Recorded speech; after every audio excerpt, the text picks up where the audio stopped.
maravilhoso. André Godoy, por favor, coloca aí nosso tema de hoje, nessa noite. Sinta-se abençoado. Somos poucos, mas somos interessados ao que viemos fazer aqui. Amém? Está comigo aí, não?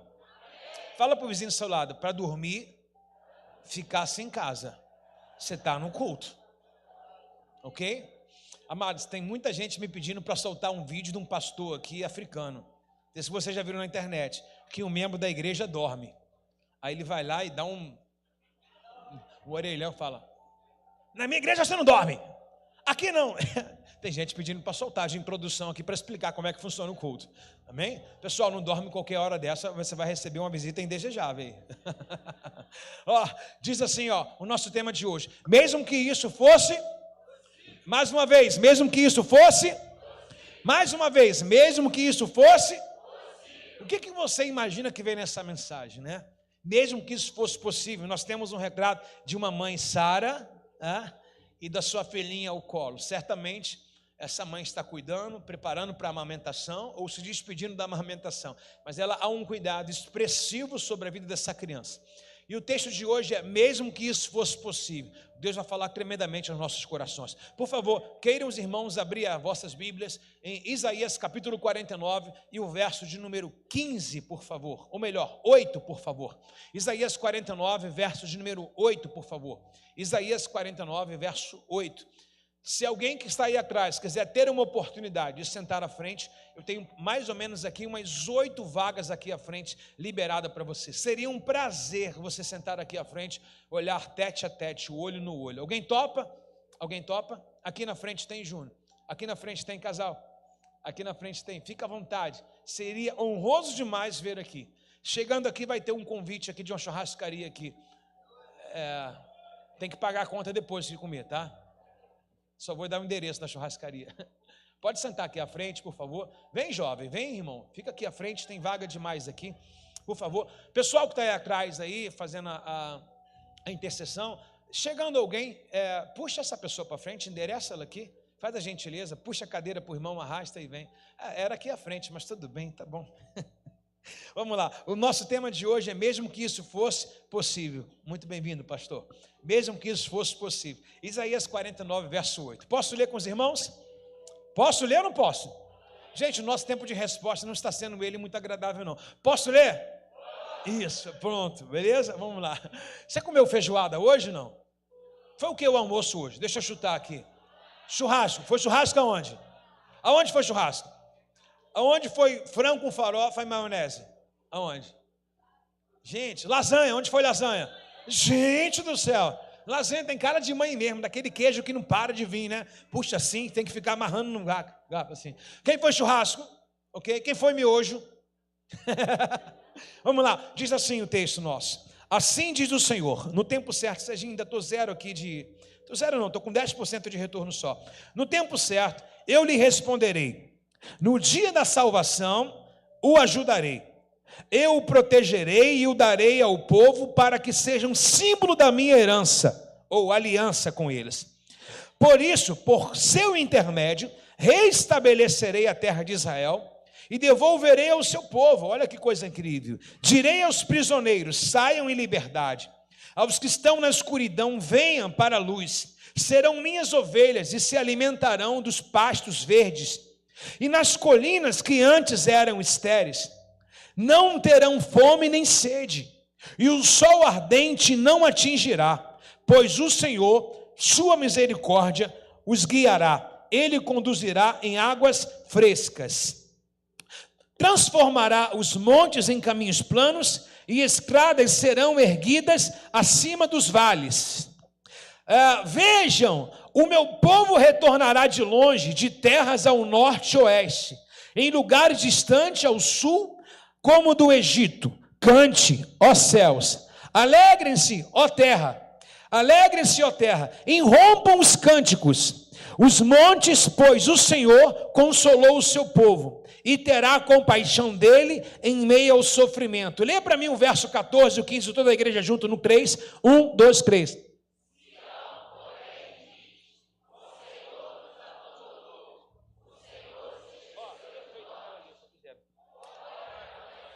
E está muito fraco. Vamos lá no verso 15. Pode uma mãe esquecer do filho? Pode deixar de sentir o amor pelo seu filho que deu à luz? Mesmo que isso fosse possível, o tema da nossa mensagem. Eu não me esquecerei de você. Veja, escrevi o seu nome na palma de minhas mãos.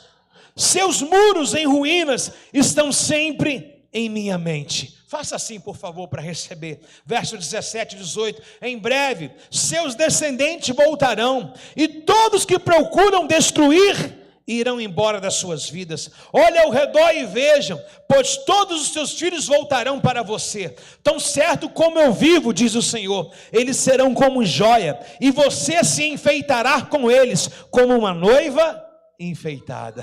Palavra de Deus para nossas vidas. Uau!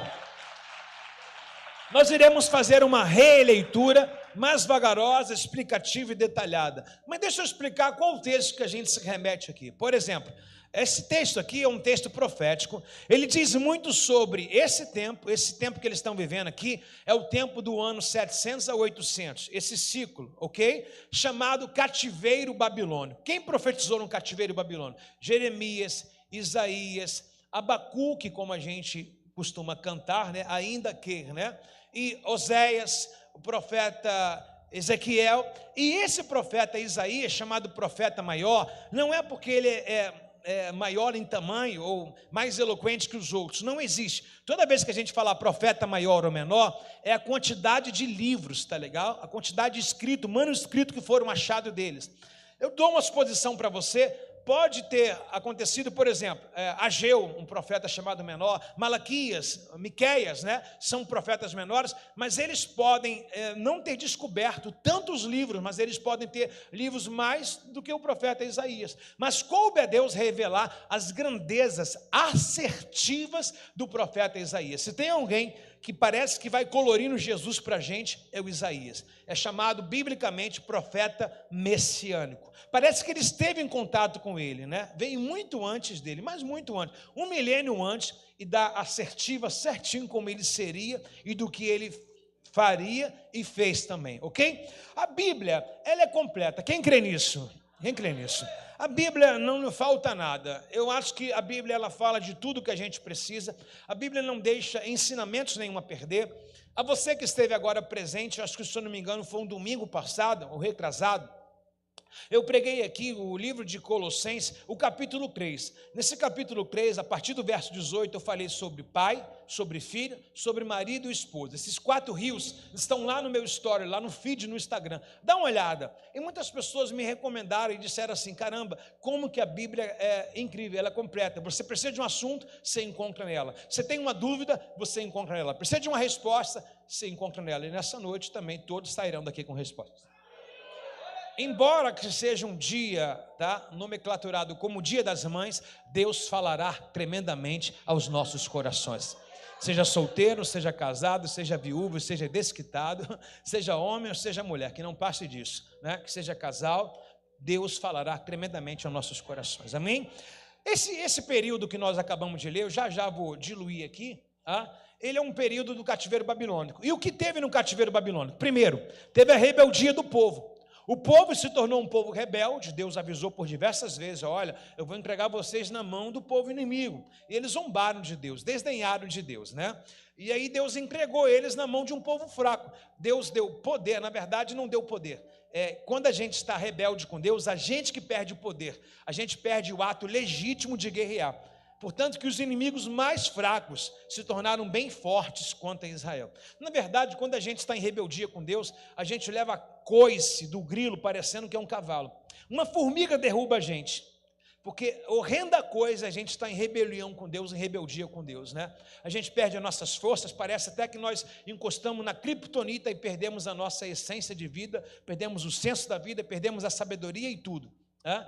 Pode ter dinheiro, mas você parece que é pobre, pode estar vestido, parece que é nu, parece que as coisas não funcionam. Então, qual o conselho que eu daria? Jamais entre em rebelião contra Deus. Está aqui escrito, o povo viveu 70 anos num cativeiro babilônico, o povo viveu 70 anos escravo, o povo viveu 70 anos sendo entregue na mão de babilônicos, na mão do povo do Egito. Qualquer um povo alheio sem cultura, sem Deus verdadeiro, aguerreava e ganhava as lutas contra esse povo. E qual o histórico agora que nós olhamos aqui dentro desse lamento? Na verdade, nós começamos um texto com a fala de Deus. Dá uma olhada só, por favor. Assim diz o Senhor, no verso 8, André Godoy, por favor. Assim diz o Senhor.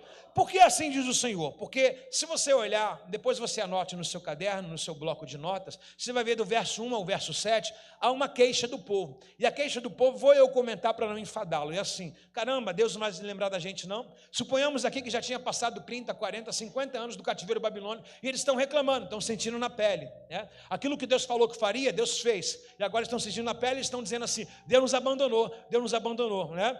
Então eles estão vivendo a pobreza da pobreza da pobreza da miséria, na mão dos escravos, na mão de povos alheios. Então eles estão reclamando. Aí Deus resolveu responder. E acima você vai ler depois de forma vagarosa em casa, você vai ver que a pessoa utilizada é a pessoa no qual nós nomeamos aqui como profeta. Quem é o profeta utilizado? Profeta Isaías. E ele vai começar a dizer acima, dizendo assim, ó, Deus falou comigo, eu vou entregar o recado para vocês.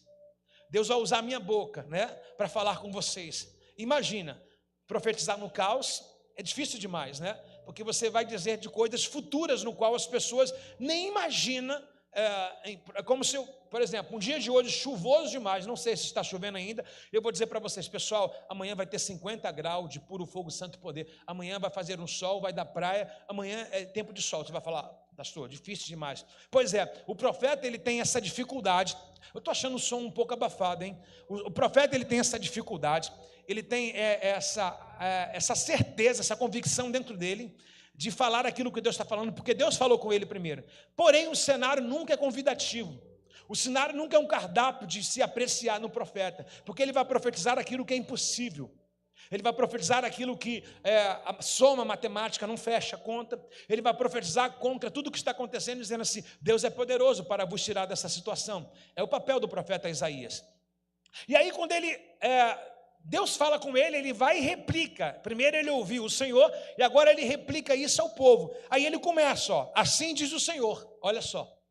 E Deus vai dizer, no tempo certo eu lhe responderei. No dia da salvação ajudarei. Eu o protegerei. O que isso mostra para a gente? Que o tempo do cativeiro babilônico ainda não tinha terminado. E se Deus determinou um tempo para mim e para a sua vida, não adianta você relutar. Não adianta, vai dar murro em ponta de faca. Se Deus falou que não é esse ano, não adianta você querer inventar. Se Deus falou que não é com essa pessoa, não adianta você querer insistir. Se Deus falar para você que não é a hora, não adianta. O que você tem que fazer? Aqueitai-vos, sabendo que eu sou o vosso Deus. Eclesiastes diz que é um tempo para todas as coisas. Então não adianta você colher no tempo de plantar. Não adianta. Então ele diz que ao tempo certo Deus vai dar escape, Deus vai responder e Deus vai declarar a ajuda dele notória para todo. Ao ponto que ele vai dizer, nesse tempo eu vou proteger vocês, nesse tempo eu vou dar vocês, o povo, um símbolo da minha aliança, ou seja, todos irão olhar e irão ver que eu estou com vocês e sou com vocês nisso. E ele vai dizer, direi aos prisioneiros, saiam em liberdade, aos que estão na escuridão, venham para a luz. Ó, o povo está oprimido, serão minhas ovelhas, no verso 10, não terão mais fome nem sede, literalmente é o que o povo está passando. Todo mundo que está em cativeiro, está sob o domínio do inimigo, está o quê? Refém, na condição de escravo. Então o que eles mais têm é fome e sede. Deus está profetizando em cima daquilo que Deus está vendo com eles. Hoje vocês passam fome, hoje vocês passam sede, hoje vocês estão desempregados, hoje vocês estão enfermos, hoje vocês não estão no melhor dia, mas vocês não ficarão nessa condição que vocês estão. Vou repetir mais uma vez, só para quem está vivo desse lado de cá. Porque aqui demorou a responder. Deus está dizendo, o que vocês estão passando hoje não são para sempre. Isso é temporário. O que vocês estão passando é uma fase. O que você vai levar disso? Testemunha, resiliência, fortaleza, e Deus vai ser honrado. Porque tinha tudo para desistir, tinha tudo para murmurar, tinha tudo para voltar atrás, tinha tudo para morrer. Talvez aí, sem essa palavra, talvez hoje você estaria aqui em mais um dia de crise. Hoje não. Hoje Deus manda dizer para você uma coisa, aquietai-vos, sossegai-vos, porque eu sou Deus e tenho o domínio de todas as coisas. A palavra não é para mãe, homem, pode reagir no seu lugar também, tá? E ele diz que vai tirar a sede do povo, vai tirar a fome do povo, Ele vai nutrir, ok? O sol que queima o povo no deserto não vai voltar a queimar novamente, pois a sua misericórdia os guiará. Ele conduzirá as águas frescas, transformará os montes em caminhos planos. As estradas serão guiadas acima dos vales. Sabe o que significa isso? Tem um vale, ele vai dizer que vai fazer uma ponte entre isso aí. Então, meu irmão, o abismo que você caiu, Deus já está criando um patamar. O rolo que você se envolveu aí, sei lá, a estrada que você tomou, o rumo que você tomou, Deus falou assim, eu vou lhe proteger, tá? Você vai passar pelo mesmo lugar e mal nenhum mais vai te atingir. E aquilo, eu caí, a culpa foi minha, eu caí por descuido. Deus está dizendo assim, a partir de hoje eu estabeleço a minha ponte e você vai passar sobre esse lugar, não vai ficar mais estacionado aí. Talvez chegue uma data, chega outra que você fala, essa data me fere muito. Deus está dizendo, agora não, a minha ponte está estabelecendo uma nova aliança para você. Amém? Talvez você vai num lugar e fala, esse lugar me traz uma memória ruim. Não, Deus está dizendo, agora não, a minha ponte está estabelecendo. Ele faz nova todas as coisas. Alguém recebe nessa noite? Reage aí no tamanho da sua fé, a proporção, o que você quiser. Olha só, que coisa incrível. Quem lembra do cativeiro babilônico, há de saber que, na verdade, eles ficaram em Jerusalém, Israel, como cativeiro também, e eles também foram deportados. Você tem isso no livro de Daniel. Daniel foi deportado com alguns outros jovens, para a Babilônia também. Olha o que Deus está dizendo. Vejam, o meu povo retornará de longe. Repete comigo, vejam, o meu povo retornará de longe. Do norte, oeste, lugares distantes do sul, até a coma do Egito. O que Deus está dizendo? Os que se perderam de você, os seus filhos, a sua família, a sua parentela que está longe, está oprimida, está no Egito, está lá na mão do inimigo, Deus está dizendo, eu vou trazer de volta. Deus vai trazer todos os teus a morar na fortaleza de Sião novamente. Para quê? Para que se cumpra os salmos que Davi diz, os que estão em volta, os que estão em Sião, são como os montes, os que estão em Jerusalém, são como os montes Sião. O que os montes Sião faz? Ele demonstra a fortaleza de um Deus grande que está em volta do seu povo. Então quero dizer que Deus tem contado o cabelo das vossas cabeças, Deus tem contado todos, numerados da sua casa, nenhum naquele grande dia vai se perder. Deus vai trazer de volta a morar em Sião, porque Ele é a fortaleza do seu povo. A Bíblia diz no Evangelho de Lucas, capítulo 23, assim como a galinha protege seus pintinhos debaixo das asas, eu, o Senhor, também protejo meu povo. Deus, Ele é tão esquisito, que Ele coloca umas palavras que a gente fala, como? Ele diz, você é a menina dos meus olhos. Eu quero dizer para você, mãe, eu quero dizer para você, pai, eu quero dizer para você, irmão e irmã, que se tem alguém morando no Egito, se tem alguém que o inimigo pegou e levou como cativo, preso na droga, preso no adultério, preso na pornografia, preso no tráfico, preso no mundo afora, Deus hoje está dando uma sentença nesse dia das mães. Eu vou trazer esses presos de volta a Jerusalém. Pode colocar a mão no banco do lado e pode contar as horas que eles sentarão aqui conosco. Alguém reage nessa noite aí, pelo amor de Deus. Ei!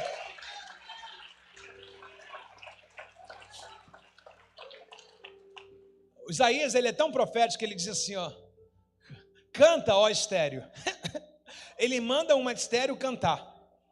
Irmão, a estéreo tem reclamação. Você vê a vida de Ana minguada.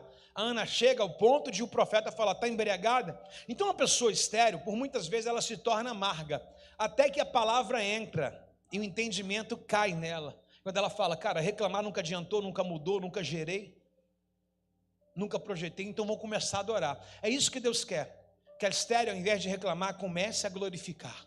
No momento que Ana começa a cultuar, o mundo espiritual começa a entender que ela está preparada para receber. Porque murmuração nunca mudou a vida de ninguém. Aí o profeta agora diz justamente o poder de uma mãe, de uma mulher que é estéril, que vai gerar o que ela deve fazer. Então ele começa a dizer, olha só o que ele diz no verso 13, cante, ó céus. Você está comigo aí, não? Ele está mandando o céu cantar? Sim, a Bíblia diz que é uma alegria no céu, quando aqueles perdidos começam a voltar para casa. Então cante, ó céus. Há uma vitória, quando você celebra, o céu celebra junto. O céu não tem rivalidades com a terra, não. Todas as suas vitórias, o Pai se enche de alegria. A Bíblia diz que quando o filho pródigo volta, o pai faz uma festa. Você imagine que é a mesma coisa agora. Então ele diz, cante os céus. O céu vai entrar em celebração por causa das suas vitórias. O céu vai entrar em celebração por causa daqueles no qual o Senhor vai trazer de volta. O céu vai entrar em celebração pelas coisas que depois dessa noite vai acontecer em nossas vidas. Ele diz assim, cante, ó céus, alegre-se também, ó terra. Peraí, há uma alegria no céu e a terra não pode ficar calada. Vou repetir novamente, há uma alegria estupenda no céu e a terra não pode ficar de boca fechada. Cante, ó céus, cante, ó terra, irrompam os cânticos, os montes, pois o Senhor consolou o seu povo, e terá compaixão dele em meio ao sofrimento. O Senhor consolou o seu povo, o cativeiro não acabou. De que forma que Deus consolou? Deus voltou a falar com o seu povo. E quando Deus fala, ainda que as coisas não mudam, dá uma ar de segurança para a gente, né? Quem está sentindo aí, meu irmão? Peraí, não, vai dizer que você tinha que ter embalo de instrumento musical para você levantar a mão para reagir nesse momento aqui agora? Não, peraí. Quando Deus diz que vai restaurar nossa sorte, quando Deus diz agora que tem compaixão da gente, manda a terra cantar, quando Deus diz que traz consolo em meio ao sofrimento, ou seja, o sofrimento não acabou, mas uma palavra para sair dele eu já tenho. O dia mau não acabou ainda, mas uma palavra determinada para esse dia acabar, eu já tenho. Cadê o segundo, o terceiro, o quarto? Dá um grito nesse lugar, pelo amor de Deus, irmãos. O cativeiro pode não ter acabado, mas uma palavra para sair dele você já tem. Você tem uma palavra para sair dessa crise, você tem uma palavra para sair desse problema. Então Deus, ele convida a gente dizendo para a gente, pois o Senhor consolou o seu povo e terá compaixão dele no meio do seu sofrimento. Ou seja, no meio do meu sofrimento, Deus me faz uma visita e diga, está acabando, está mais perto que ontem, está chegando, como diz a Damares, estou sentindo já o sabor de mel. Você repara que a Bíblia diz ao cheiro das águas nem chegou, mas eu sinto o cheiro dela. Não, só tem um crente aqui, não é possível. A Bíblia diz ao cheiro das águas. Alguém pode respirar fundo no seu lugar, pelo menos o cheiro desse aroma de coisa nova chegando, ok? Um ambiente profético desse, ao cheiro das águas, Deus vai trazer uma inundação sobre nossas vidas, irmão. Então existe um cheiro das águas. O cativeiro não acabou, acredito que está no período do meio para frente mais um pouco, porém Deus está dizendo assim, eu estou visitando vocês hoje. Uma coisa que eu acho engraçado, talvez não é eu sair do cativeiro, mas é Deus falar comigo no meio dele. O que dá a entender? Se eu estivesse no cativeiro, não estivesse ouvindo a voz de Deus, estou eu sozinho, estou sendo abandonado. Mas quando eu estou passando por algum problema, algum percalço, alguma dificuldade, e Deus me dá um alerta, significa que quem está do meu lado falando comigo, se passarem pelo vale da sombra da morte, não temereis, porque tu estás comigo, a tua vara e o teu cajado. Tem alguém aqui nessa noite que pode, se passarem pelo vale da sombra da morte, não temerei, porque tu estás comigo, ainda que eu ande no vale da sombra da morte, todavia me alegrarei no Senhor, exultarei o Deus da minha salvação. Eu não sei qual é o estado da sua vida que você está com as palavras. Nem todo dia a gente tem sol, como o de hoje. Nem todo dia o mês fecha. Nem todo dia a gente está bem como casal. Nem todo dia os filhos estão bem com a gente. Nem todo dia a vida nos oferece um cardápio, um café da manhã na cama. Mas eu quero dizer que independente do momento, se as coisas não têm sido aquelas funcionais, visível para você, o mundo espiritual faz menção do que vai acontecer no natural. Então o que eu estou fazendo aqui? Estou trazendo aquilo que os olhos não vêem, o que os ouvidos talvez não ouviram, para que Deus alegre o coração daqueles que crêem. Vai virar, vai dar certo.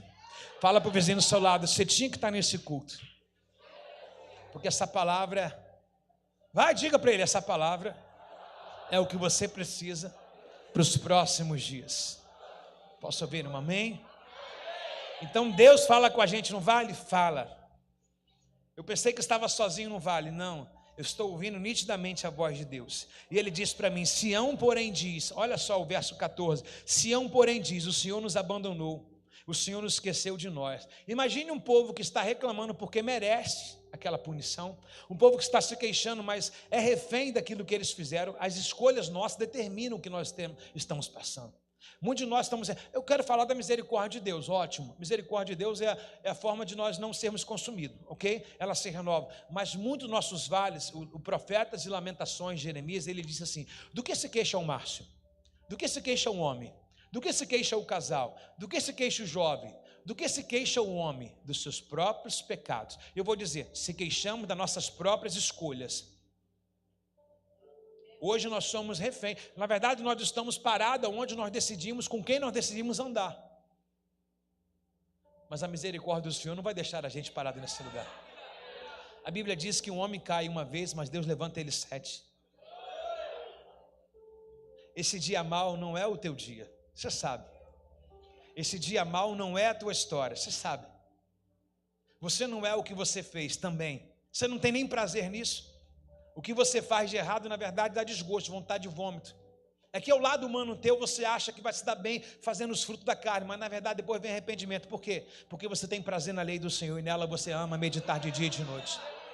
E a Bíblia diz que os que têm prazer na lei do Senhor e nela medita de dia e de noite será como árvore plantada junto ao ribeiro de água, ao qual dá o seu fruto na estação certa e tudo que você fizer vai prosperar. Alguém aí? E ele diz assim, ó, Sião pois diz, o meu povo diz, Deus me abandonou, o Senhor se esqueceu de nós. Amados, não levanta a mão muito em cima não, para o inimigo não ver. Mas quem já falou assim, na mente ou na boca para fora? Deus me abandonou nesse mar. Quem já falou? A mão baixinha assim, não levanta assim não, que o inimigo vai ver. Por favor. Quem já falou assim, ó, Deus me abandonou, estou sozinho? Quem já sentiu esse assintomático que eu estou sozinho? Parece que Deus poderia fazer alguma coisa. Uma síndrome de Marta, né? Se tivesse aqui. Quem já pensou assim, irmãos? Baixinho, Marta, lá embaixo, assim o inimigo vê. Por favor, levanta a mão até a altura do ombro só. Isso, até a altura do ombro. Quem já sentiu, peraí, você é super crente? Não. Quem já sentiu uma vez na vida assim, a ausência da manifestação de Deus? Você entendeu o que eu falei? A ausência da manifestação dele, que a onipresença dele faz a colocação que ele está em todos os lugares, mas não quer dizer que a onipresença está ali, que ele vai se manifestar. É como, por exemplo, você tem um filho em casa, você fala, faz isso, ele não quer fazer, né? Mas ele está ali, mas ele não quer fazer. Quem já sentiu mais ou menos assim, algo que você fala assim, poxa, se Deus desse uma ajudinha. Quer ver eu dar uma coisa simples? Quem já orou falando assim, Senhor, toca no coração do meu marido, né? Você está falando assim, Deus, dá uma ajudinha. Não levanta a mão lá em cima, não, senão o inimigo vai enxergar. Bota a mão na altura do ombro. Quem já falou assim, Senhor, dá uma ajudinha aí no filho, no marido, na esposa, né? Dá uma ajudinha no patrão lá, o patrão para aumentar meu salário. Você já pediu uma ajuda para Deus, para ele colaborar sem você saber, né? Mas quem não viu o patrão aumentar o salário? Quem aqui não viu a esposa melhorar, o filho melhorar? Aí você fala assim, ó, já cansei de orar, vou entregar na mão de Deus. De uma forma de outra, orando ou abrindo mão, você está contando com Deus. Alguém entendeu o que eu acabei de dizer aqui? Sião está da mesma forma. Sião está aqui desesperado. O Sião está dizendo assim, ó, Deus nos abandonou, Deus esqueceu da gente, Deus está rindo por dentro. É uma forma sarcástica de eu falar. Claro que Deus não vai zombar de coisa séria, mas Deus está dizendo assim, esse povo não sabe em que eu determinei esse tempo. Então existe um tempo determinado para todas as coisas. A Bíblia diz que há um tempo também. Pergunta de quê? O tempo de cantar. E quando a Bíblia diz o tempo de cantar chegou, já era. Ninguém te segura. E para alguns podem começar hoje. De certo que talvez não sejam para todos, mas talvez hoje possa vir um tempo de cantar. Talvez você hoje chegar em casa ao dormir, Deus vai te dar um sonho segundo aquilo que eu estou falando. Talvez hoje a sua estrutura, o seu coração, a sua alma já está sendo mexida. Talvez hoje você entrou aqui chateado, já de repente melhorou 1%, já é alguma coisa melhorando. De repente, quanto tempo você não ri, você já deu uma gargalhada, sorriu, né? De repente, quanto tempo você não tem um ânimo, de repente já começou a vir um ânimo. Se a dona Emília estivesse aqui, com tanto de repente, imagine como é que a gente estaria. Pá, pá, né? Direto, né? Aleluia, cadê a dona Emília? Faltou, hein? Sião, porém, diz, o Senhor me abandonou, o Senhor se esqueceu de nós. Então, todo mundo levantou a mão, dizendo que um dia já pensou assim, Deus podia fazer e não fez, né? Deus me abandonou. Mais uma vez, só para testemunhar, só pode até o ombro. Se fizer assim, o inimigo vai enxergar, tá legal? Até o ombro. Quem uma vez já se sentiu abandonado por Deus em alguma coisa que você acha e acredita e tem veracidade que Deus tem capacidade de resolver, mas ainda não resolveu, mas Ele pode fazer. até o ombro, pessoal. Não faz assim, não. Tá? Por favor, até o ombro, deixa eu ver. Balança para mim ver quantos são. Todo mundo, legal, bacana. Então nós estamos igual o povo de Sião. Estamos num cativeiro. Alguns porque merecem, outros porque Deus está tratando. Sabia que existe cativeiro que eu mereço passar por ele, que é uma escola para mim, um aprendizado, e outros porque eu mesmo procurei esse cativeiro, eu mesmo quis ir para esse cativeiro, com decisões erradas. Então Sião diz, o Senhor nos abandonou, o Senhor se esqueceu de nós. Aí Deus vai usar o Dia das Mães, no qual eu vou fazer a mensagem. Demorei 1 hora para falar isso. Podia ter ido direto no assunto, né? Você ri de mim ainda, pensa que é fácil? Meu Deus, vem cá, por favor, prega aqui no... E ele diz assim, olha só, mas está bênção? O importante é o resultado, né? Pode a mãe se esquecer do filho que ainda mama? Gente, já parou para pensar nisso aqui? Pode a mãe esquecer do filho que ainda mama? Pode deixar de sentir amor pelo filho que deu à luz? Agora eu quero ir mais a fundo, por favor, eu quero entrar com você dentro dessa história, eu quero que você repita para que eu explique. Vamos lá, todo mundo junto. Pode a mãe esquecer do filho que ainda mama? Pergunta, pode deixar de sentir amor pelo filho que deu à luz? 2 colocações, as que quem é mãe aqui, levante sua mãozinha, levante sua mãozinha, quem é mãe. O texto fala uma coisa bem fácil de a gente assimilar, mas bem difícil para se fazer o que ele está perguntando. Eu falei de manhã, e torno a repetir uma vez, acorda colega, uma vez eu fui, está tão ruim que o irmão está até dormindo, uma vez eu fui a um congresso de casal, e a Esther tinha meses de vida, meses de vida, e aí meu irmão, minha esposa, graças a Deus, ela deu muito não, né, para a Esther, natural, muito leite, e nesse encontro de casais, na segunda noite, ela já estava com o busto cheio, né, e ela disse, ai meu Deus, está latejando, está aqui, está doendo, e o problema é impregrar. O que o Bezerra aqui fez?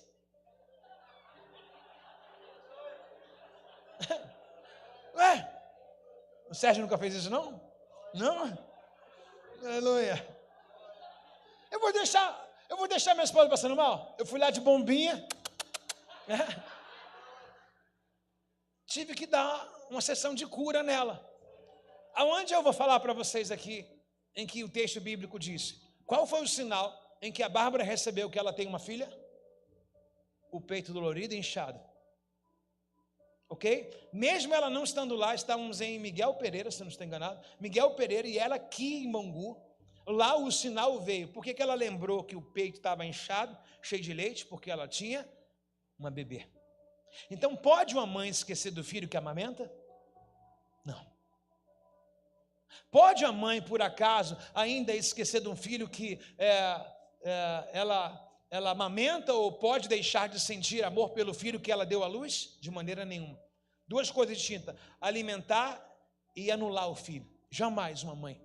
Agora, pegando essa palavra, colocando ela na aplicação de 800 da era antes de Cristo, imagina só, o povo está em cativeiro. Então, em cativeiro, todos aqueles que nascem são escravos. O que Deus está usando? O que todas as mulheres estão passando. Por exemplo, um hebreu dá um filho ali, um israelita dá um filho ali, e o filho já nasce como escravo. Qualquer um egípcio pode pegar o filho da escrava. Qualquer um babilônico pode pegar o filho dela. Então, suponhamos que essa criança foi raptada. A mãe sente o sintoma que a minha esposa sentiu. Por isso que ele faz uma promessa que vai trazer os filhos que foram raptados. Talvez lá no cativeiro babilônico, os egípcios pegaram os filhos dos hebreus. Os babilônicos pegaram o filho dos hebreus. Talvez hoje alguém da sua família quer seja um filho, ou aquele no qual vós está pensando agora. Talvez alguém foi pego pelo inimigo aí. E talvez hoje você está com a dor do peito inchado de leite. Queria que essa pessoa estivesse na presença. Você não esqueceu ela. E Deus faz uma promessa dizendo, eu vou trazer os vossos filhos de volta. Essa dor que você sente, essa lembrança, essa saudade que tramitando para a mãe é a dor do peito, a dor da mama, ou o pensamento de quem já esteve aqui e foi raptado. Deus está dizendo para eles lá, eu vou trazer os vossos filhos de volta. E para vocês que estão aqui com alguém perdido, com alguém que foi sugado pelo inimigo, alguém que foi envolvido em lamaçal de pecado, alguém que não faz menção já do nome do Senhor há muito tempo, Deus está dizendo, como eu vou restaurar a sorte de Sião, eu também vou restaurar as vossas famílias. Eu também vou restaurar as vossas casas. E olha o que ele diz no próximo versículo temático nosso. Ele diz, no verso 15, pode a mãe se esquecer do filho que ainda mama, pode deixar de sentir o amor que deu à luz a um filho, mesmo que isso fosse possível. Talvez você vai dizer assim, pastor, nos dias de hoje sim. Amado, mãe é mãe em todas as épocas. Existia mãe desnaturada em todas as épocas, lá também atrás, como existe hoje também. Existia mãe que tinha os seus filhos capturados pelo povo inimigo, mas não estava nem aí. Mas Deus olhou as mães que são mães mesmo, porque Ele estava vendo o amor dessa mãe, dizendo assim, o meu amor é igual ao amor dessa mãe aí. Então Ele está dizendo para aquelas mães que sentiam, que choravam, que se lamentavam pelos seus filhos. E Ele está dizendo assim, que essas mães é a maior referência para Ele. Segunda vez que você levanta, essas mães é a maior referência para Ele. Ele diz, mesmo que isso fosse possível, mesmo que isso fosse real, eu não me esquecerei de vocês. Imagine uma mãe que tem o seu peito cheio de leite. Imagine uma mãe que deu à luz a um filho cheio de dor. Ela se esqueça desse momento todo pela uma amnésia de alguma coisa. Está dizendo, ainda se você achar no mundo uma mãe igual essa, eu não sou igual a ela. Eu não sou igual a ela. Se alguém hoje perdeu o senso da maternidade, se alguém hoje perdeu o senso da criação, Deus está dizendo, eu não sou. Agora eu quero que você olhe pelo outro lado. Quem é mãe de novo, por favor? Quem é mãe e ama ser mãe? Não, tem que ser assim, glória. Quem é mãe e ama ser mãe? Se teu filho daqui dá uma moral, fala assim, glória a Deus, aleluia. Aleluia, isso, né? O que é? Veio de manhã e dá de repeteca por quê? Gosto daquilo. Essa é mãe de verdade, né?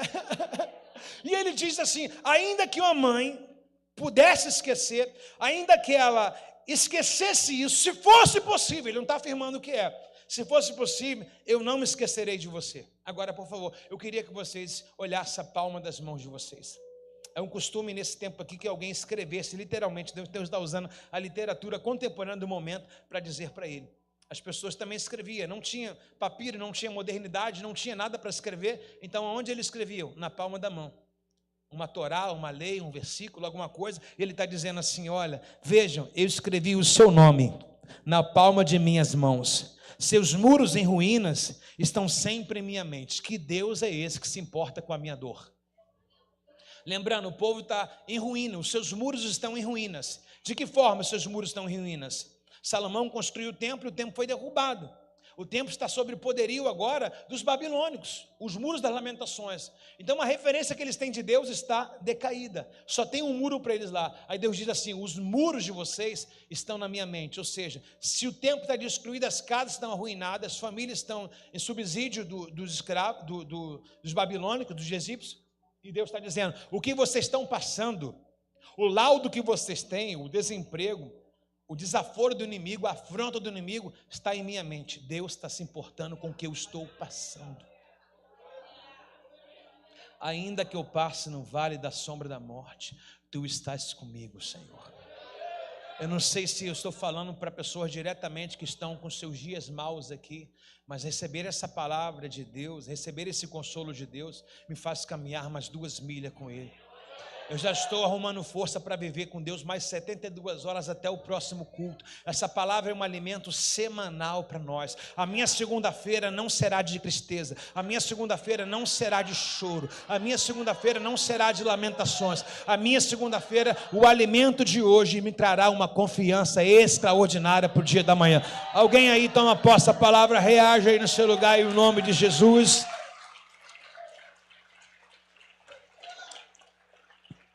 É um desafio para a gente entender que na palma da mão de Deus o meu nome está escrito lá, o projeto de vida está escrito lá. Por que Deus escreveu num lugar tão perto? Porque toda hora que Ele olha a mão, Ele fala, ainda tem promessa. Não sei se você conhece a história de Simeão. Simeão foi aquele que foi o profeta, o sacerdote contemporâneo no dia de Jesus Cristo. Uma fala dele me deixa inclinado até montar uma pregação sobre isso, mas uma fala de Simeão me traz muita alegria, porque o Simeão, ele pega Jesus e ele apresenta, e ele fala uma coisa em que a gente deve se aperceber nessas questões bíblicas que dá um ênfase para a gente. Ele diz assim: como o Senhor me prometeu, vou dizer com minhas palavras, quando o Senhor me prometeu, assim está sendo. Deus havia prometido para ele que ele não morreria antes de ver o Senhor em seus braços. Seria ele, Deus falou assim: é você o profeta que eu escolhi para apresentar o meu filho. E quando Jesus chega sobre a condução de Maria e de José, e entrega o menino Jesus, os pais entregam o menino Jesus para Simeão, ele fala: Deus é fiel na sua palavra. Deus disse que eu não morreria sem antes a promessa se cumprir, e Deus hoje está cumprindo a promessa. Aonde eu quero entrar com você? Se tu tem uma promessa escrita por Deus,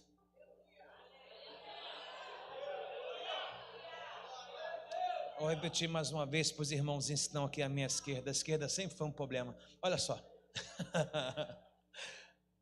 Se tu tem uma promessa dita por Deus, se está gravada na tábua da mão dele, passarão os céus e a terra, mas as palavras dele não há de passar. Alguém, por favor, celebra com vontade aí.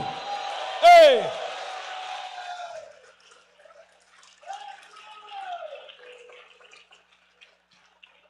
E é tão real que ele diz no verso 17: em breve seus descendentes voltarão.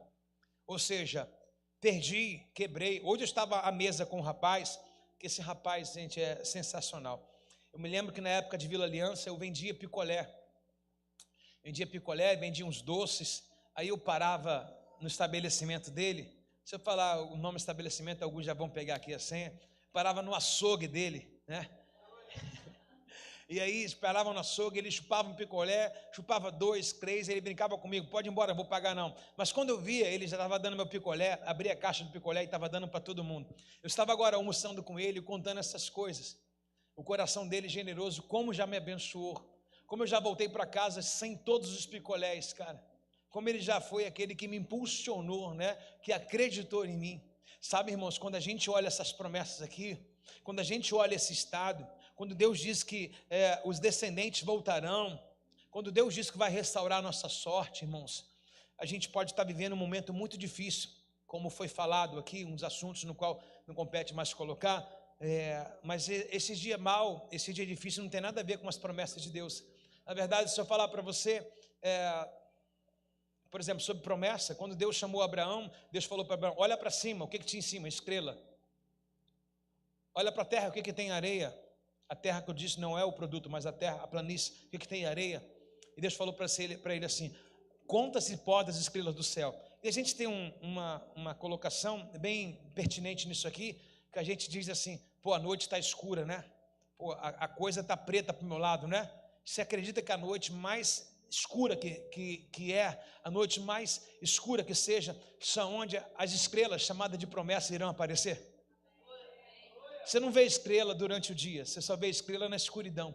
Então quero que no meio dos seus caos, dessas noites escuras, desse tempo sombrio, você enxergue as promessas de Deus na sua vida. Deus diz claramente para nós hoje aqui: eis que eu tenho gravado os seus dias na palma de minhas mãos. Só celebra quem tem promessa.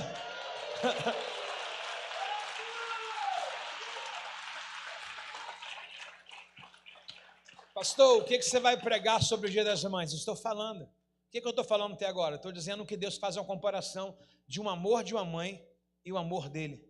Como é que pode? O que Deus vai colocar de uma mãe? Você sabe que essa coisa de parábola é meia de Deus mesmo, né? Jesus e Deus sempre foi muito similar, assim, fala em parábola. Às vezes a gente fica até assim: Senhor, por favor, não fala comigo em parábola não, fala em linha reta, porque está difícil de entender a nossa conversa. Não dá vontade às vezes? Porque Deus fala com você, alguém chega, toca no teu ombro, irmão, língua estranha já sei falar, fala o português que eu quero entender, né? Às vezes tem umas parábolas que fica difícil a gente interpretar, né? É bom quando Deus dá as línguas, mas dá interpretação também. Talvez você tenha entendido até aqui com parábola, mas a questão de tudo no que não é uma parábola. Deus pega, resumo de tudo, Deus pega o povo que está obstruído a reinar, a viver de forma feliz e livre, o povo está escravizado. Deus diz para esse povo assim: ó, lembra de mãe? Vocês têm mãe? Tem. Lembra das mães que estão gerando, que estão sendo levados seus filhos para o cativeiro, seus filhos estão sendo tomados como escravos, e elas estão sentindo a dor de parto, estão sentindo a ausência do filho, é a mesma coisa que vocês estão sentindo. Mas assim como uma mãe não esquece do filho, eu também não esqueço de vocês. Independente daquilo que o inimigo tem tomado posse, independente daquilo que esteja distante de você, Deus está dizendo assim: se uma mãe não esquece, eu também não esqueço. Aí Deus vai resumir dizendo assim: eu conheço os seus muros, ou seja, eu estou vendo as muralhas derrubadas da vida de vocês, eu estou vendo aquilo que não funciona, eu estou vendo aquilo que não está dando certo, mas em breve, como diz o Jó, o meu Redentor vive, e em breve ele vai se levantar em meu favor. Lembra quando eu perguntei? Quem aqui está sentindo a ausência de Deus pelo momento aqui? Levante sua mão gigante assim.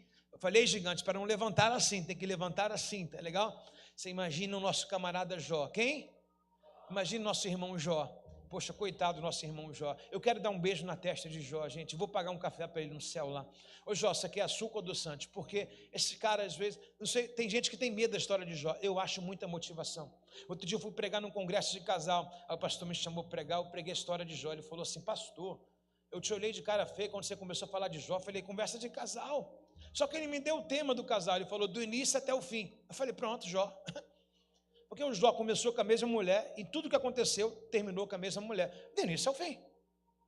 Aí no final lá, quando eu fui desenrolando tudo, ele falou assim: caraca, que maravilhoso. Mas eu vou dar um beijo na testa de Jó. Quem vai ser o segundo aqui? Eu vou pagar um café para Jó. Quem vai pagar um café para Jó? Aleluia. Está comigo? Amém? Por quê? Porque esse cara enche a gente de motivação. Esse cara é um cara que mostra para a gente superação de enfermidade, de perda. Se tem alguém com a vida completa de tudo que a gente passa na terra, é Jó. O próprio Deus, ele vai usar uma fala dizendo para Satanás: viste meu servo Jó? Se Deus mandou Satanás olhar, quem sou eu para ignorar? Viste meu servo Jó, homem justo, fiel, íntegro sobre toda a terra? Agora o que eu quero falar de Jó? Eu quero falar que Jó, no capítulo 3 em diante, quando chegam os amigos endemoniados de Jó, que se dizem amigos, na verdade, mas são inimigos de Jó, dizendo ser amigo, dizendo: você deixou de dar dízimo, você deixou de dar oferta, você falou mal do pastor, você faltou culto na igreja, de repente isso é uma punição para você. Irmãos, o que tem mais gente é colocando o nome naquilo que Deus está fazendo um propósito. Os problemas de Jó, na verdade, eram um apontamento de Deus de fidelidade sobre a terra. Deus está dizendo assim: eu vou usar Jó para Satanás saber que eu tenho os meus escolhidos na terra. Aí do capítulo 3 ao capítulo 38, Jó começa assim. Jó, ele não desistiu de Deus. Ele calou a esposa no capítulo 2, dizendo: fala como uma louca mulher, Deus me deu, Deus tomou. Tudo bem, todo mundo conhece essa história, não vale aqui remediar mais. Mas do capítulo 3 ao 38, ou 37 melhor dizendo, Jó, ele dá muitos questionamentos para Deus, muitos questionamentos, né? E ele ouve os amigos e começa a cocejar alguma possibilidade, uma possível reclamação. Se não, aqui estou sendo muito popular com o Jó, amigo dele, ele reclamou um pouquinho, né? Mas nada que desaprovasse o tamanho da sua aflição que ele estava passando. Porque se a gente olhar com um olhar de crítica, o Jó, ele perdeu 10 filhos, né? O Jó era o homem mais rico, ficou mais pobre. Tem gente que só porque não pagou a conta do telefone já está reclamando. Então, poxa, quem somos nós na frente de Jó? Somos nada, poeira. O cara perdeu, foi 10 filhos, e o homem mais rico se tornou o homem mais pobre, da noite para o dia. Resumo da história é a seguinte colocação: no capítulo 38, Deus resolve responder Jó. Aí, meu irmão, quero dizer para você, talvez você está passando pelo momento assim, né? De oscilações, momento de perda, momento de sofrimento, momento de incerteza, de dúvida, aonde você está lendo a história de Jó e está sabendo que Deus mandou ele lá, mas na verdade Jó não sabia que era um teste de Deus. Deus se apresentou no capítulo 38 quando Deus resolveu falar. De repente o que você está passando é igual Jó, não sabia que era Deus. De repente eu falando aqui, como meio de comunicação, você está percebendo que é Deus se tratando nesse vale. Aí quando Deus resolve falar, Deus começa a falar para Jó assim: deixa eu começar o meu sermão. Aí Deus começa a dar uma lição de ética em Jó. Onde você estava quando eu fiz o oceano, separei o céu da terra? Onde você estava quando eu fiz as constelações? Onde você estava quando eu criei cada planta, cada animal, cada relva? Onde você estava quando eu separei o sol e a lua, botei cada um nem para lá nem para cá? Se a lua fosse perto da terra, mais um pouquinho perto, a gente morreria inundado. Se o sol fosse próximo da terra, a gente morreria tostado. Onde você estava que me resolveu a matemática de colocar o sol no lugar certo e a lua no lugar certo? Eu, Senhor, nada sei. Aí Jó, ele vai cair em si dizendo: tolo sou eu o dia que eu abri a minha boca. E ele declara uma das falas mais incríveis, poéticas, para nossos dias, dizendo assim: o meu Redentor está vivo. Pensa ao contrário disso. Quando Jó diz o meu Redentor está vivo, o que ele está dizendo? Eu não tinha esperança porque achei que o Senhor estava morto, ou eu estava morto.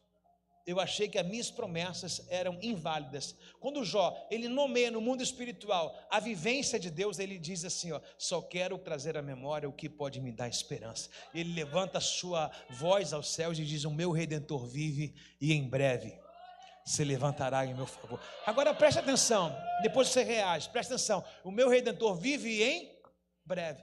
Jó tinha acabado com o cativeiro dele, mas Deus voltou a falar com ele. E quando Deus volta a falar, porque está mais próximo do que antes. Faz assim para o irmão do seu lado, por favor. Agora aperta mais um pouquinho. Não fecha não, tá? Deixa assim os passos de uma agulha e fala para ele assim: sabe o que é isso? Um poucoxinho. Sabe o que significa um poucoxinho? Menos que um pouquinho. Agora celebra o Senhor, por favor, aí. Aleluia.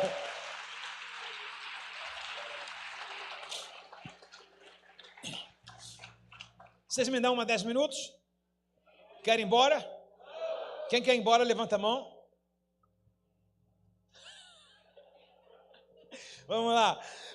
1 Reis, capítulo 3, eu quero colocar aqui uns assuntos, talvez eu venha comentar, mas eu vou dizer que os irmãos anotem, por favor, tá legal? 1 Reis, capítulo 3, verso 23. 1 Reis 3, verso 23. Obrigado, André. O que eu quero trazer agora? Eu quero trazer um exemplo de umas mães. Por quê, o gigante? Qual o desafio nosso nessa noite hoje? Lembra que eu comecei lá falando que Deus, ele faz a assimilação de um amor de uma mãe, dizendo que o amor dele pelo povo? Assim como uma mãe não esquece do filho, assim também eu não me esqueço de ti, diz o Senhor, né? Então ele faz todo aquele romance de uma mãe com o filho, o cuidado, né? O amor, a devoção. Ele diz que ele é assim. Eu até colocaria o tema dessa mensagem como amor de mãe.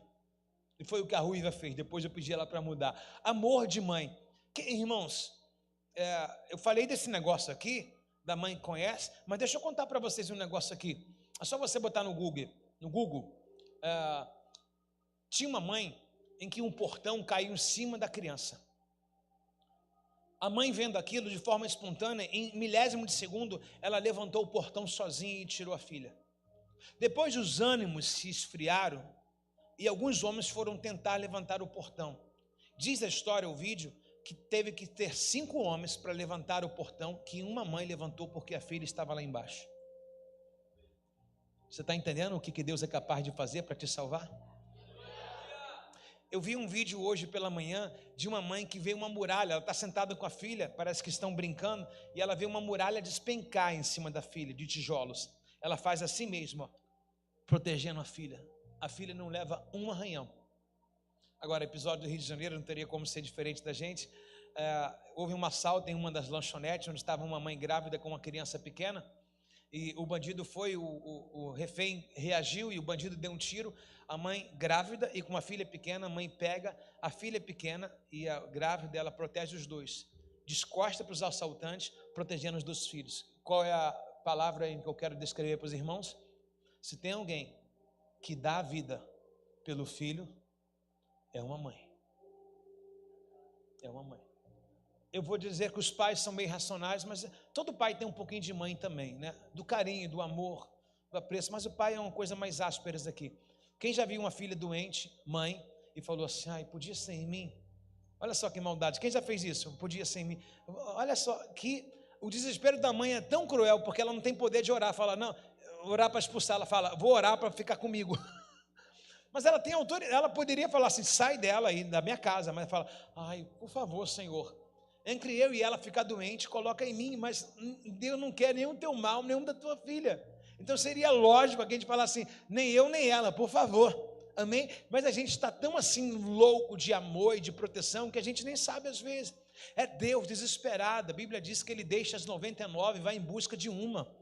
É esse amor que escala a montanha, né? Que derruba a muralha só para encontrar a gente. Está entendendo o que Deus é capaz de fazer? Quando você pega a analogia do que ele diz, que igual a mãe, quando ele diz o que ele é. Se uma mãe faz loucura para salvar um filho, Deus também faz loucura para nos salvar. Tem alguém nessa noite aí, irmãos?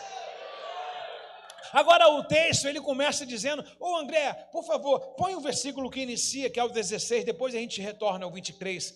Presta atenção, essa história começa assim, o versículo 16, por favor, Andrezinho. Versículo 16. Pessoal, dá uma olhada lá, por favor. Algum tempo depois, duas o quê? Duas empresárias, duas médicas, duas doutoras, duas o quê? Duas prostitutas, a profissão mais antiga da face da terra. Duas prostitutas no tempo do rei Salomão, compareceram diante do rei para resolver uma questão. Qual o episódio que nós encontramos aqui? Agora nós iremos adentrar o verso 23 em diante. Essas duas mulheres moraram juntas e elas dão um relatório, estou eu dizendo aqui, ao rei Salomão. Ele agora é um rei, ele agora está no lugar do seu pai Davi. Ele pediu no capítulo anterior sabedoria a Deus, Deus deu. Qual a questão que ele tem? A questão que ele tem é muito difícil, porque não existe teste de DNA, ok?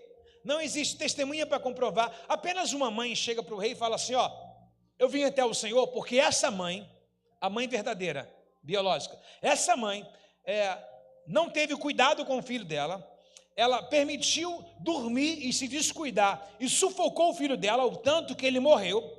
Vendo ela que ele havia morrido, essa mãe pega o filho dela morto e coloca sobre o meu seio, e pega o meu filho vivo e coloca sobre o seio dela. E a mãe original foi lá diante de Salomão dizendo, esse filho é meu. E a outra fala, não, o filho dela morreu. E ficou aquela discussão, é meu, é meu, é meu, é meu. O que Salomão faz de forma inteligente? Ele fala assim, pega a espada. Ele pegou a espada. E espada de rei, samurai naquele tempo era espada. Era a guerra deles, né? Então você imagina o que Salomão fala. Salomão pega assim, pega a espada, divide a criança viva no meio. Imediatamente a mãe verdadeira gritou, não, rei, dá o filho para ela. É melhor ver ele vivo do que ver o filho morto. Nessa mesma hora que ela grita, não querendo o mal da criança, o que o rei fala? Não mate a criança. Descobri quem é a mãe verdadeira. Está entendendo o que é um amor de mãe?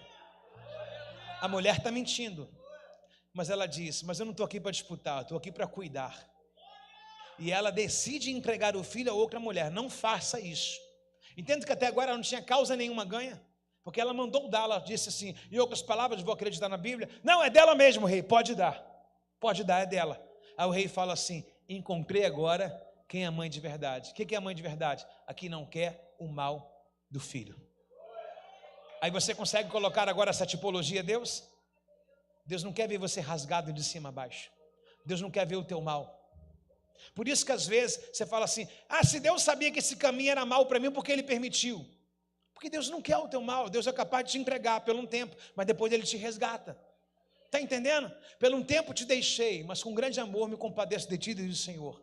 Então mesmo Deus que larga você como um filho pródigo, deixa aí, mas depois eu trago de volta. Está entendendo o questionamento de Deus? Não é prender você à força, não é querer ver o teu mal, não é querer ver você prejudicado. Por isso algumas decisões a gente está questionando, eu pensei que era de Deus, Deus me impediu. A gente acha que Deus vai entrar na nossa frente e falar assim, não vai para lá, não. Deus respeita o nosso livre-arbítrio, mas depois que a gente quebra a cara, a gente erra, Deus traz a gente de volta e fala, meu filho, ser tu uma bênção, anda nos meus caminhos. Tem alguém comigo aí, não? E agora o sábio Salomão, ele diz para essa mãe assim, achei a mãe verdadeira, dá a ela, por favor, dá uma olhada aqui, não seja extensiva a pregação de hoje, mas dá uma olhada. Então o rei disse, verso 23, vamos esclarecer essas coisas. As duas mães afirmam que o filho é seu e cada uma diz que o morto é da outra, beleza? Pois bem, traga-me uma espada. Trouxeram uma espada para o rei. Ele disse, corte a criança ao meio e dê a metade para a mulher e metade para a outra. Então, por causa do seu amor ao menino, presta atenção, então por causa do seu amor ao menino, a verdadeira mãe gritou, não, meu senhor, dê o menino para outra, não mate. A outra mulher, porém, disse, muito bem, nem ela nem eu, divida a criança no meio, olha só, fácil, né? Então o rei disse, não mate o bebê, dê o menino a outra mulher que deseja que ele vive, pois ela é a mãe. Uau, eu não sei quanto você se constrange e consegue entrar nessa história. Mas essa tipologia de uma mãe, de um filho sendo entregue, nós éramos essa mãe. Lembrando que ela é uma mãe boa, mas ela não deixa de ser prostituta.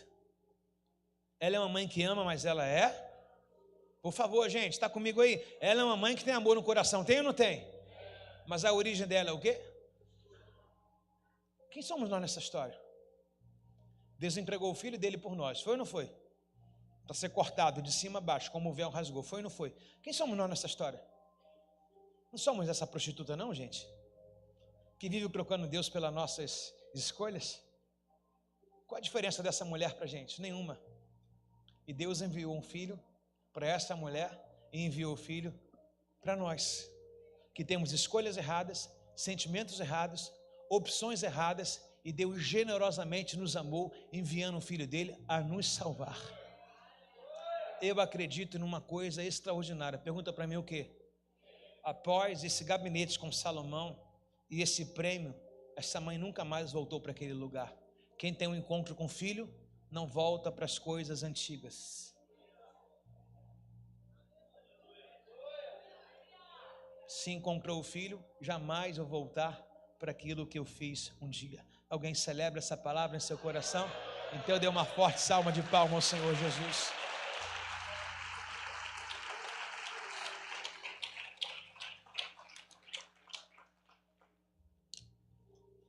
Êxodo capítulo 12, verso 1, por favor. Êxodo 12, verso 1. Eu amo essa história que você vai ler agora. Uau.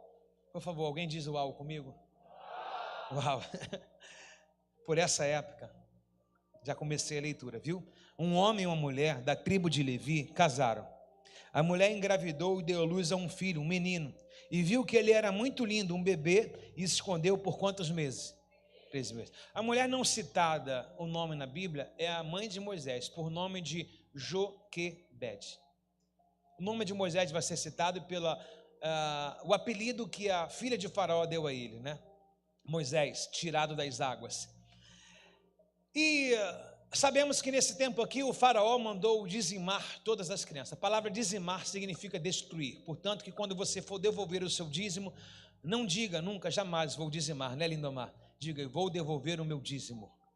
A palavra dizimar é destruir. Embora que você possa fazer uma aplicação, quando você fala vou dizimar, você está dizendo vou destruir o devorador. Tem alguém comigo aí, não? Amém? Nesse tempo aqui, Moisés nasceu num período certo, algumas pessoas achando que era errada. Talvez alguém aqui já tenha pensado igual Moisés. Poxa, eu poderia ter nascido numa família melhor, né? Podia ter nascido numa época melhor. Não.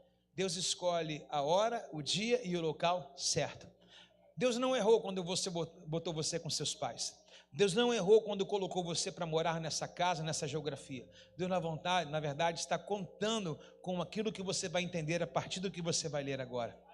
E ele diz assim, ela escondeu por 13 meses, mas quando não conseguiu mais esconder, pegou um cesto feito de junco e papiro e o revestiu de betume e de piche. Acomodou o bebê no cesto e colocou entre os juncos da margem do rio Nilo. O que ela fez? Uma espécie de barquinho, um junco, né? Betumou, papiro, aquilo que eles usavam para escrever, né? As parábolas, os cânticos, né? A Bíblia antiga. Então eles pegou essa folha dessa árvore batida, secada ao sol, e fez um junco com ela, betumou por dentro e por fora, se tornou algo impermeável. Aí colocou o menino acomodado nessa caixinha e jogou o menino rio abaixo. Alguém disse que é rio acima, porque disse que Moisés, aí não estou para questionar, que Moisés, Deus é tão extraordinário que em vez de botar o menino para descer, ele subiu para o lugar onde estava. Mas não estou aqui para discutir a lógica e a direção. Acredito que ele foi na direção certa. E um tempo depois, a filha de Faraó resolveu se banhar nesse rio. Estou falando que Deus coloca você no dia certo, na hora certa e com pessoa certa. Olha que coisa. E ela resolve se banhar. E nesse que ela resolve se banhar, alguma das suas escravas, né? Claro que a irmã de Moisés também estava lá, por nome de Miriam. Ela diz assim, olha ali um cesto, e ela, vá pegar. E quando ela foi pegar, ela ouviu um choro. E ela disse assim, abra com cuidado. Pastor, está escrito isso? Tá, eu estou falando para você. Abra com cuidado, por favor. E quando ela viu, era uma criança muito linda. Ela disse, nossa, tão lindo, quero para mim.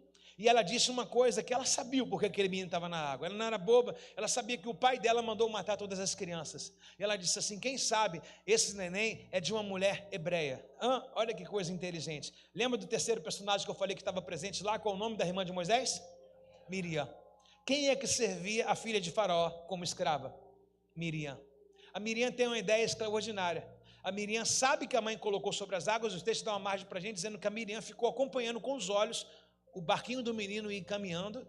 Acredito eu, que a Miriam falou: mãe, coloca em tal hora, porque a princesa vai tomar banho em tal hora. Aí quando a mãe, super avisada pela mãe, ela está indo, então joga o menino que vai dar tempo de chegar lá. Já pensou? Deus une em propósito. Não existe esse atraso que a gente fala: pô, Deus se atrasou. Não, a bênção vai chegar na hora, no dia, na estação certa. Compreendeu, camarada? E aí ela falou: mãe, solta o barquinho está indo. Aí de repente a princesa é avisada: olha lá, um barquinho ali. Ela pega, quando está lá dentro, quem está lá dentro? Eu e você. Dentro desse barquinho, ela vai e fala assim: muito bonito menino. E ela deu o nome de Moisés. No original quer dizer Mosher, aquele que é tirado das águas, né?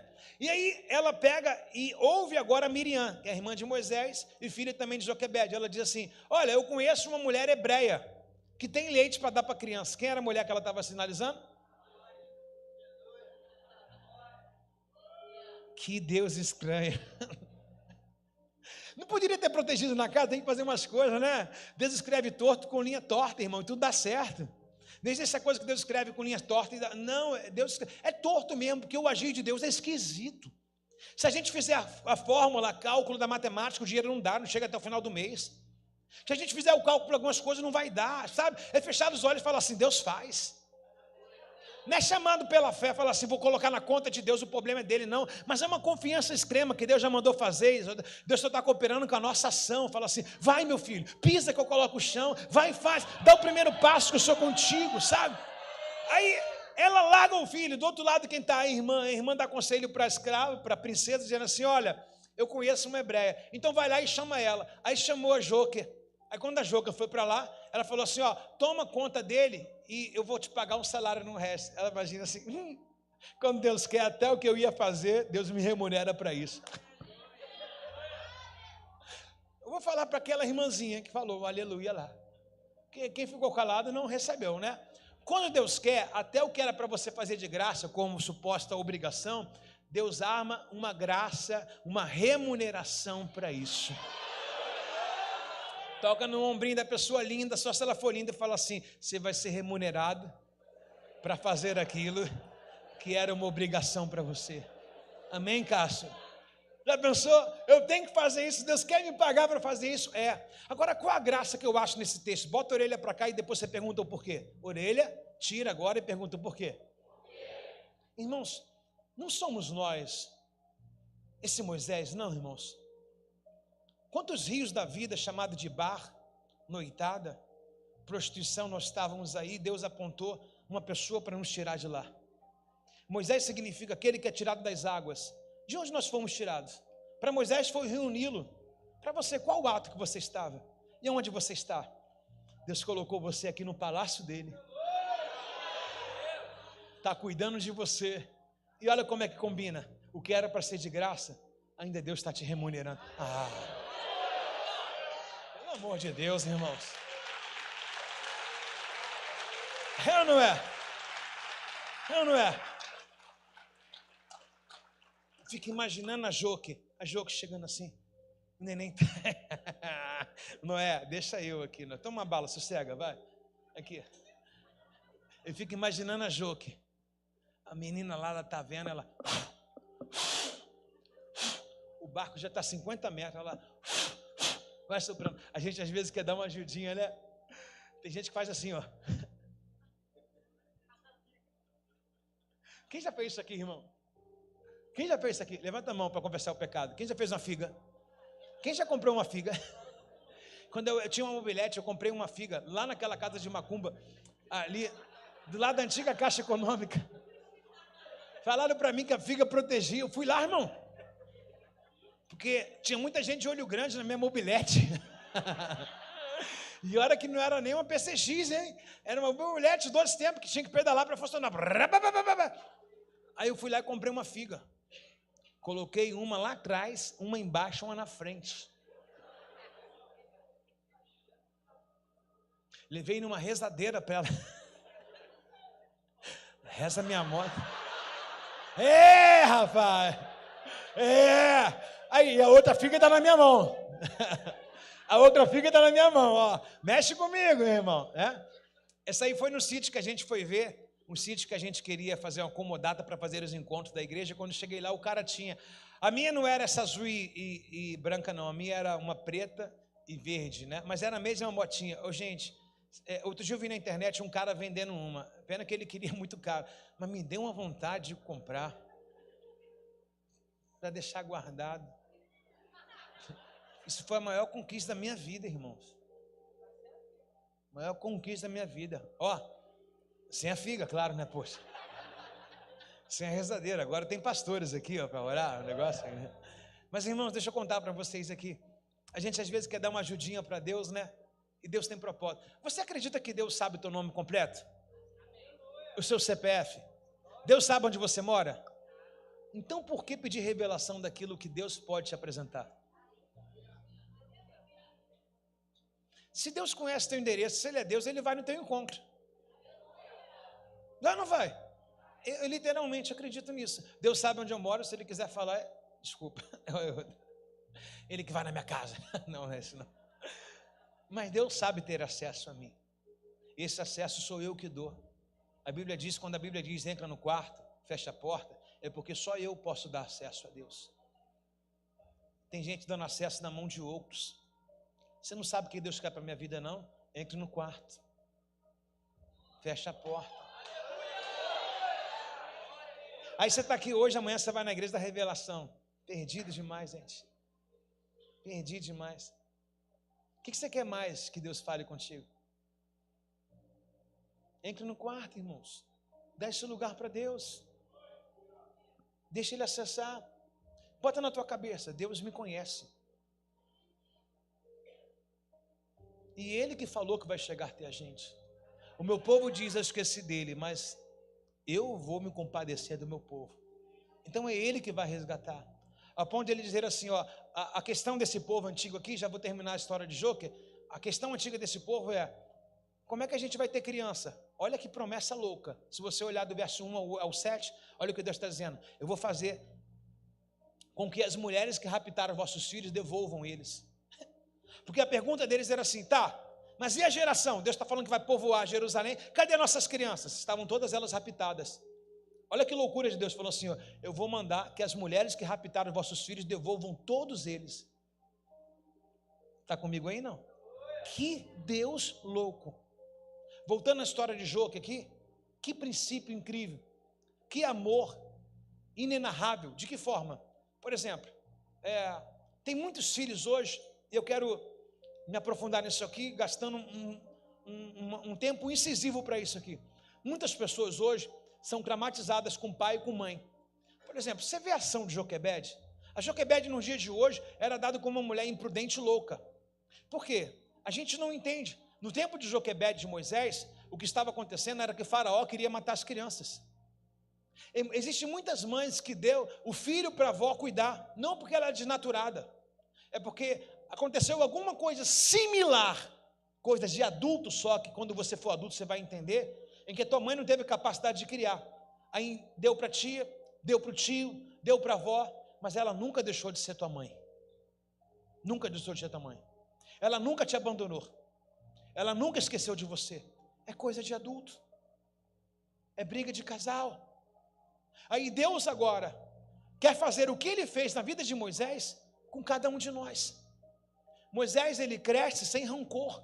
Ele entende que aquela era a opção da mãe dele. Moisés não leva mágoa nem nada. Moisés se torna um príncipe. Talvez hoje aqui, irmã e irmão, você nunca se sentiu como um príncipe porque essa amargura estava roubando o lugar da sua coroa. Mas de repente a sua mãe teve que te lançar nas águas. Não sabe se o problema? Não sabe se é a história completa? Na verdade é até melhor esquecer disso, porque ainda que você foi lançado nas águas, você não morreu afogado. Olha onde você está hoje. Olha o Deus que você serve. Na verdade, quem está sendo ministrado por muitas vezes somos nós.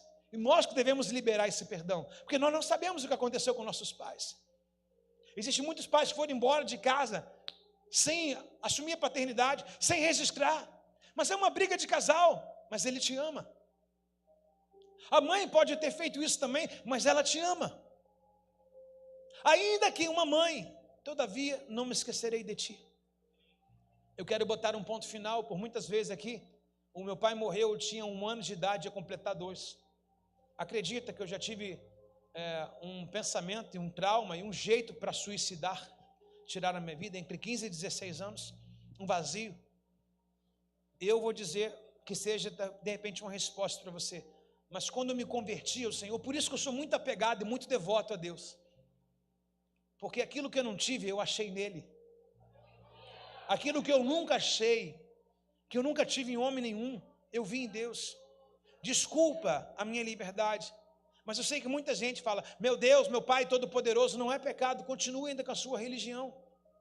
Mas quando eu vou orar, eu sempre falo, Pai, porque é assim que eu vejo Ele para mim. Assim que Ele se apresentou para mim. Eu sei que Ele é Deus, mas Ele me tornou um filho. Eu era órfão,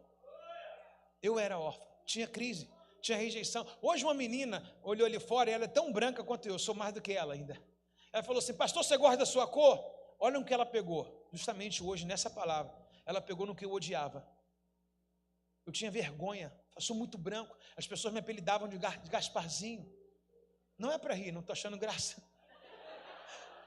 As pessoas me apelidavam de Gasparzinho, e isso entrou dentro do meu coração. Hoje eu não tenho preconceito nenhum contra nada. Curado por dentro, resolvido por fora. Tudo isso porque eu achei um amor verdadeiro. Eu fui lançado nas águas, mas Ele me resgatou de lá. Quem é o outro aí? Então reage no seu lugar em nome de Jesus. Em nome de Jesus. Em nome de Jesus. Oh!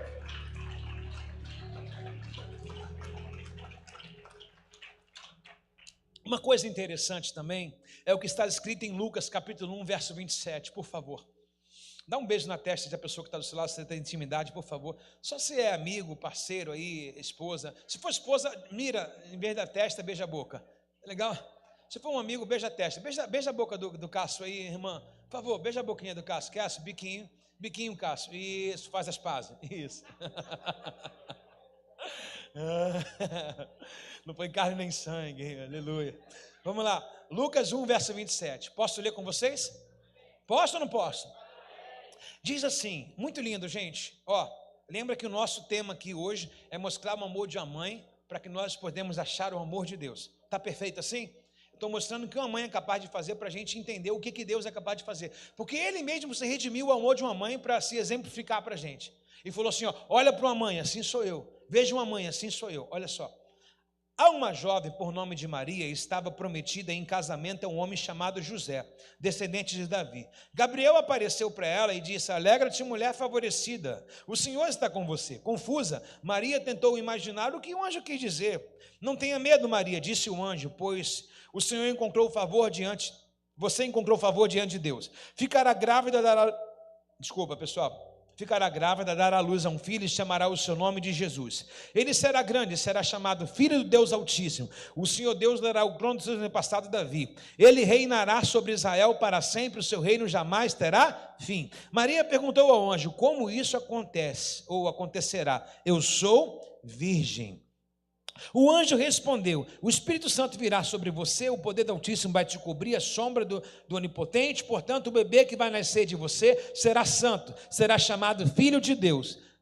Aí o anjo vai responder com a frase final de placa de caminhão. Qual é a frase de caminhão final? Pois para Deus nada é impossível. Bom, deixa eu replicar essa história para você. Lembra aqui como é que o texto começa? Há uma virgem por nome de Maria. Há uma virgem por nome de Maria. Segundo a história, essa mulher estava sendo preparada para casar. O que é preparada para casar? Ela estava cortejando com um rapaz de boa reputação, descrito no texto de Mateus, chamado José, um carpinteiro. Por isso que Jesus é dado como também carpinteiro. Não há ofícios que ele trabalhava na carpintaria, a referência era do seu pai. No Antigo Testamento para o Novo é sempre assim, o fulano, por exemplo, Elias o tisbita, né? Fulano, Eliseu, filho de Safate, a referência era o pai, a profissão ou a cidade que morava. Preste atenção numa coisa, a Maria é citada agora como uma menina virgem. Lembrando que ela é mencionada no texto, preste a casar com um homem chamado José. Quando o anjo aparece para ela, ele fala, agraciada, ou seja, escolhida entre todas as mulheres, é você, Maria. Não é cheia de graça. A pessoa cheia de graça tem graça própria. A pessoa agraciada é aquela que recebe algo, diferente da idolatria que prestam por aí. Até porque essa Maria citada aqui não é uma deusa, não é mãe de Deus. Deus é assexuado. Deus é espírito, espírito não casa, não tem sexo, não tem vontade própria. Pastor, então por que a palavra Deus é colocada no gênero masculino? É uma questão de soberania, de poder, de autoridade, ok? De senhor, ok? Agora, preste atenção, o texto menciona Maria como alguém virgem, só que a profecia que o anjo cita para ela é cabível ao que ela está fazendo. Quem aqui quer que as promessas de Deus se cumpram na sua vida? Por favor, levante a sua mão. Você tem se preparado para isso? Porque a Maria, sem saber, chegou a hora dela. De que forma Maria recebe essa promessa? Ela poderia estar em relações sexuais escondidas, acontecia. Em João capítulo 8 é apresentado uma mulher que estava em adultério. Sempre houve, lembra da prostituta, né? O texto citado lá em cima, em Reis capítulo 3. Então o sexo ilícito fora do casamento é real, portanto que existe lei para isso. Existe uma lei porque alguém estava fazendo, ok? Então preste atenção, a Maria estava preparada.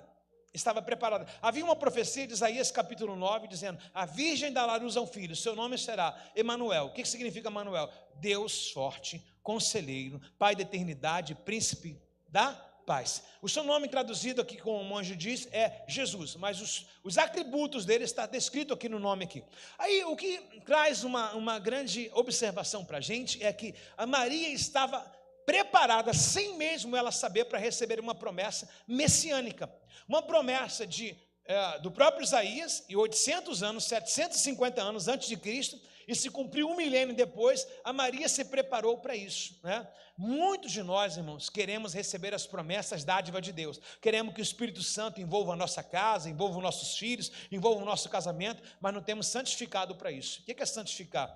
É se abster das coisas lícitas e até ilícitas, e muitas delas listas, para receber aquilo que é de Deus. A Maria, ela fica confusa, o texto diz que ela fica confusa, eu imagino ela olhando a sua naturalidade, colocando diante dos anjos assim, peraí, eu estou prometida de casamento, como é que um filho? E ela coloca uma coisa natural, ela é tão pura, tão inocente, que ela fala, peraí anjo, ela está conversando com um anjo, mas nem, sabe aquela coisa assim, né? Que nem se dá um start, ela está conversando com um anjo,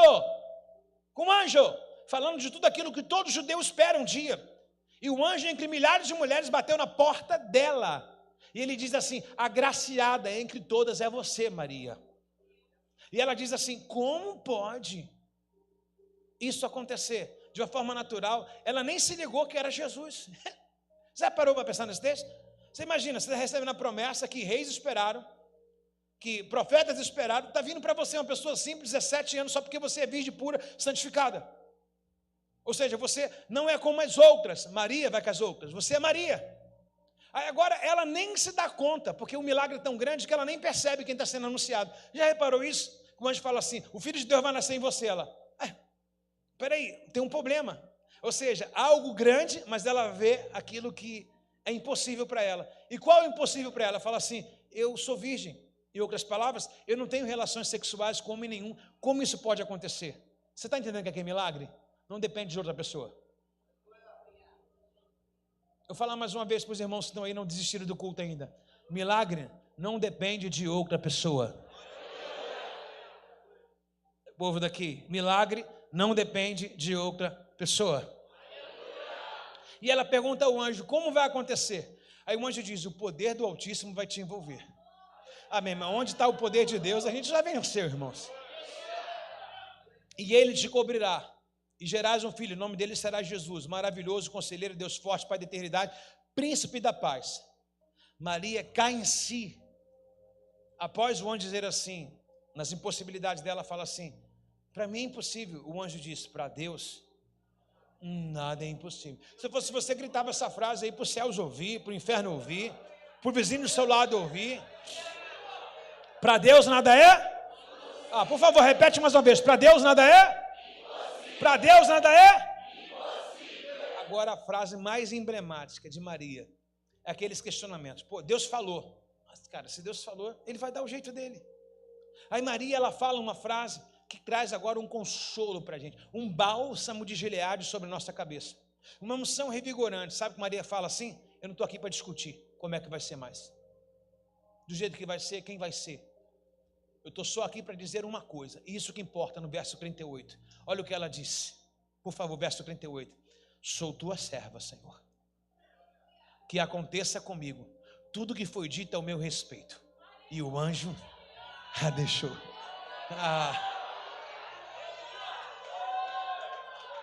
Uau!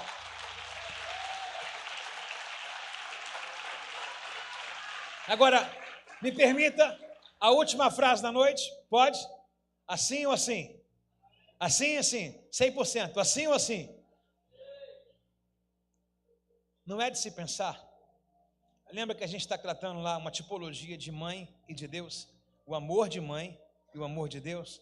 Ele diz, assim como uma mãe, ainda que fosse possível, eu, todavia, se você vê alguma falha na sua mãe, alguma ineficiência nela, Deus está dizendo assim, ainda que seja possível você enxergar uma falha dessa, eu não sou assim.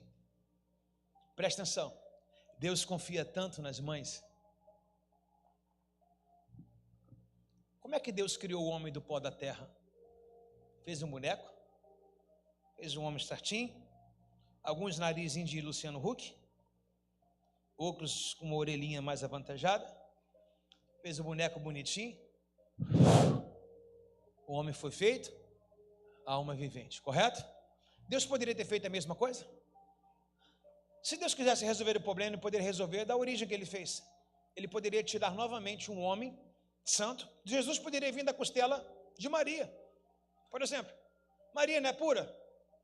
Ele poderia vir da costela de Maria. Maria, dorme aí, porque eu tenho um rascunho aqui das coisas, como é que fiz o primeiro projeto, e vou tirar o meu filho da sua costela. Ele poderia fazer? Eu sou tão louco, apaixonado pela fé, que eu falei uma coisa que eu vou tornar a dizer. Se Deus quiser, se você não tiver trompa, se você não tiver um útero, se você quer ser mãe, se Deus quiser, Ele faz um filho dentro do seu seio. Pastor, isso já é heresia. Pronto. Eu nunca vi, mas pode acontecer. Como é que um boneco de terra pode levantar? Como é que uma mulher sem uma ação natural de um homem pode engravidar? O que seria impossível para Deus? Deus pode engravidar você pelo toque no cabelo. Isso, já tem gente tocando. É isso aí, ó. Olha lá. Já tem marido manifestando assim, ó. O cara fala assim, se lá eu não posso, aqui eu posso, né? Está entendendo o mistério? Presta atenção aqui. Coisas surreais. Deus colocou. Lembra que eu falei, vou repetir a todo momento, Deus está expressando o amor dele através de um amor de uma mãe? O que Deus tem de mais precioso? O que Deus tem de mais precioso? João 3,16 diz que Deus amou o mundo de tal maneira que deu o seu único filho para que todo aquele que nele crê não pereça, mas tenha vida eterna. Deus ama o seu filho? Deus ama. Agora Deus pega o filho dele, na ausência dele, física aqui na terra, ele fala assim, vou entregar o meu filho, que é um bebê vulnerável, para uma mãe cuidar.